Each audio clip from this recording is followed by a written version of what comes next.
Hello guys, আসসালামু আলাইকুম। আজকে আমার কবুতরের বাচ্চার পায়ে রিং পরাবো। আমার নামে রিং বানানো হয়েছে। এই পেয়ারের বাচ্চা একটাই ফুটছে, আর একটা দুইটা ডিম পারছে, একটা ডিম ভাইঙা ফেলাইছে, নিচে পারছিল, পরে ভাইঙা গেছে, পরে এই বাচ্চাটা ফুটছে। এই বাচ্চাটারে আজকে আমার পায়ে রিং পরাবো। আর পেয়ারটা দেখছেন, পেয়ারটা খুবই সুন্দর, মাশাআল্লাহ। পেয়ারটার বাচ্চাটা দেখি কেমন আসে, কিন্তু পেয়ারটা আমার কাছে অনেক ভালো লাগে, আমার খুব পছন্দের একটা পেয়ার এই পেয়ারটা।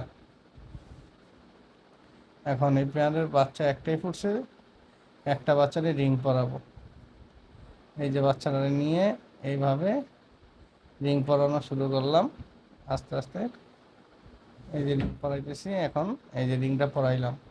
এখন আবার এই বাচ্চাটারে আমার মা বাবার কাছে আবার রাইখা দিব। রিং পরানো শেষ, এখন এই বাচ্চাটারে রাইখা দিলাম। এখন আমার চ্যানেলে নতুন হলে লাইক, কমেন্ট, সাবস্ক্রাইব করে পাশে থাকবেন ইনশাল্লাহ।